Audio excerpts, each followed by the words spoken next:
Jeff is 10 years older than Andrew. In 4 years, Jeff will be twice as old as Andrew. How old is Andrew now? So dito, magta-trial and error na method tayo.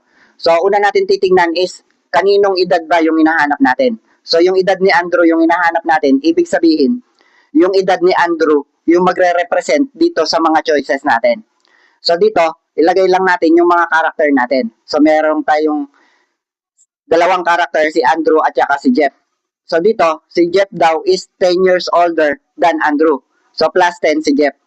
Tapos, in 4 years, Jeff will be twice as old as Andrew. So in 4 years plus 4, pareho sila.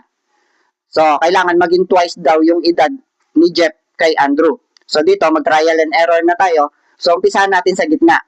So halimbawa, dito sa 5, kung si Andrew is 5, so 5 plus 4 is equal to 9. Tapos, si Jeff naman, 5 plus 10 plus 4. So 5 plus 10 is equal to 15 plus 4 is equal to 19. So 9 at saka 19, ibig sabihin hindi naging twice yung edad ni Andrew sa edad ni Jeff. Pero kung titingnan natin, kung mag-a-add lang tayo ng 1, both side, so magiging 10 at saka 20. So ibig sabihin, yung 5 na trinayal natin, dagdagan lang natin ng isa, so magiging 6. So maaaring ito yung possible answer natin. So itaray natin. So Andrew plus 4 tapos Jeff plus 10 plus 4. So dito, kung 6 si Andrew plus 4 is equal to 10.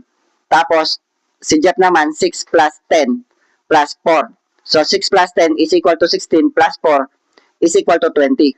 So ibig sabihin, naging twice yung edad ni Andrew sa edad ni Jeff. So letter C talaga yung sagot natin.